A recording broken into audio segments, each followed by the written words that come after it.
Hi everyone, welcome back.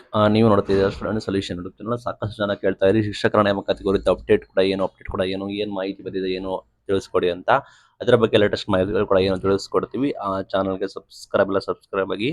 ಸಚಿವರ ಹೇಳಿಕೆಯನ್ನು ಮಧು ಬಂಗಾರಪ್ಪ ಅವರು ಏನು ಹೇಳಿದ್ದಾರೆ ಅಂತ ಸಿಂಪಲ್. ಸಚಿವರು ಏನು ಹೇಳಿದ್ದಾರೆ ಅಂದ್ರೆ, ಅವರು ಪದೇ ಪದೇ ಶೀಘ್ರದಲ್ಲಿ ಅಂತ ಹೇಳ್ಕೊಂಡ್ ಬರ್ತಾ ಇದ್ರು. ಬಿಕಾಸ್ ಎಲ್ಲ ಇದ್ರು ಕೂಡ ಅವರು ಹೇಳಿಕೆ ಕೊಟ್ಟಿದ್ದಾರೆ. ಬಿಕಾಸ್ ಆಫ್ ಇಂಟರ್ನಲ್ ರಿಸರ್ವೇಶನ್ಸ್ ಏನಿದೆ ಅದು ಆಗಿಲ್ಲ. ಆ ನಿಟ್ಟಿನಲ್ಲಿ ನೇಮಕಾತಿ ಪ್ರಕ್ರಿಯೆ ಕೂಡ ಶುರು ಮಾಡಿಲ್ಲ. ಅದ ನಂತರ ನಾವು ಶುರು ಮಾಡ್ತೀವಿ. ನಮ್ಮ ಇಲಾಖೆಯಲ್ಲೇ ಜಾಸ್ತಿ ಹುದ್ದೆಗಳು ಕೂಡ ಇದಾವೆ, ಸರ್ಕಾರಿ ಹುದ್ದೆಗಳು. ನಾವು ಅದನ್ನ ಹ್ಯಾಂಡಲ್ ಮಾಡ್ತೀವಿ ಅಂತ ಕೂಡ ಹೇಳಿದ್ದಾರೆ. ಪ್ಲಸ್ ನಾಳೆ ಸಚಿವ ಸಂಪುಟ ಸಭೆ, ನಾಳೆ ತೀರ್ಮಾನ ಆಗೋದು ವೆರಿ ವೆರಿ ಇಂಪಾರ್ಟೆಂಟ್. ಇಲ್ಲ ಮತ್ತೆ ಮುಂದೂಡಿಕೆ ಆದ್ರೆ ಮತ್ತೆ ಮುಂದೂಡಿಕೆ ಆಗುತ್ತೆ. ಈಗ ಆಲ್ರೆಡಿ ಆರ್ಥಿಕ ಇಲಾಖೆ ಅನುಮೋದನೆ ಕೊಟ್ಟಿದೆ, ಸಾಕಷ್ಟು ಹುದ್ದೆಗಳು ಕೂಡ ಖಾಲಿ ಇದಾವೆ, ಅದನ್ನು ಕೂಡ ಕನ್ಫರ್ಮ್ ಮಾಡಬೇಕಾಗುತ್ತೆ. ಒಟ್ಟಾರೆ ಮೂಲಗಳ ಮಾಹಿತಿ ಪ್ರಕಾರ ನಿಮಗೆ ಆಲ್ರೆಡಿ ನಾವು ಹೇಳಿದ್ವಿ ಡೈಲಿ. ಇಲ್ಲಿ ಕೆಲವೊಂದು ಆಕಾಂಕ್ಷಿಗಳು ಹೋದ ನಂತರ ಅವರು ಹೇಳಿಕೆಯನ್ನ ಕೊಡ್ತಾರೆ, ಅದರ ಮೇಲೆ ನಾವು ಮಾಹಿತಿ ಕೊಟ್ಟಿದ್ದೀವಿ. ಬಟ್ ಅದನ್ನ ನಾವು ಯಾವುದೇ ರೀತಿ ಗ್ಯಾರಂಟಿ ಕೊಡಕ್ ಆಗೋದಿಲ್ಲ. ಬಟ್ ಈಗಿರೋದು ಏನು ಆರ್ಥಿಕ ಇಲಾಖೆ ಅನುಮೋದನೆ ಕೊಟ್ಟಿದೆ, ಅದರ ಜೊತೆ ಇನ್ನೂ ಹೆಚ್ಚು ಹುದ್ದೆಗಳನ್ನ ಕಳಿಸಿದಾರಂತೆ.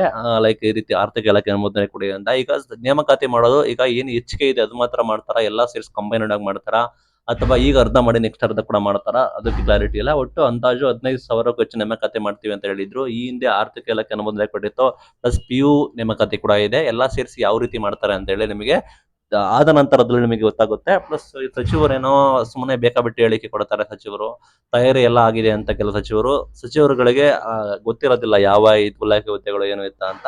ಈಗ ನಿಮಗೆ ಗೊತ್ತಾಗೋದೇನಂದ್ರೆ ಅಫಿಷಿಯಲ್ ನೋಟಿಫಿಕೇಶನ್ ಗೊತ್ತಾಗಬೇಕು. ಇಂದು ನಿಮಗೆ ನಾಳೆ ಮೇನ್ ಡೇಟ್ ಆಗಿರುತ್ತೆ, ನೀವು ಗಮನಿಸಬಹುದು. ನಾಳೆ ವೆರಿ ವೆರಿ ಇಂಪಾರ್ಟೆಂಟ್ ಡೇ ಆಗಿರುತ್ತೆ ನೇಮಕಾತಿ ಕುರಿತು.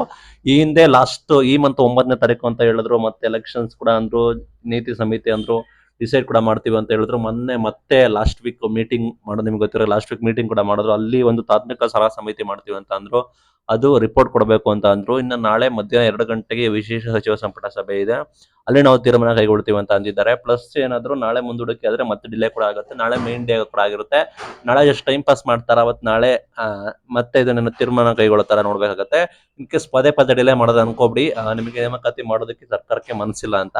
ನಾಳೆ ಬಿಗ್ ಡೇ ಕೂಡ ಆಗಿರುತ್ತೆ. ಅದರ ಒಟ್ಟಾರೆ ಮೂಲಗಳ ಪ್ರಕರಣ ಹೋಗಿ GPST, PST, HSTR ಇರುತ್ತೆ. HSTR ಲಾಸ್ಟ್ ಕಂಪೇರ್ ಮಾಡಿದ್ರೆ HSTR ಜಾಸ್ತಿ ಹುದ್ದೆಗಳು ಕೂಡ ಇದಾವೆ ಅಂತ ಹೇಳಿದ್ದಾರೆ. ಮೇನ್ ಥಿಂಗ್ PSTR ಅತಿ ಹೆಚ್ಚು ಇಂಪಾರ್ಟೆನ್ಸ್ ಕೂಡ ಇದೆ. PSTR ಬೇರೆ ಬೇರೆ ಹುದ್ದೆಗಳು ಕೂಡ ಇದಾವೆ, HSTR ಕೂಡ ಒಳ್ಳೆ ಹುದ್ದೆಗಳು ಕೂಡ ಇದಾವೆ.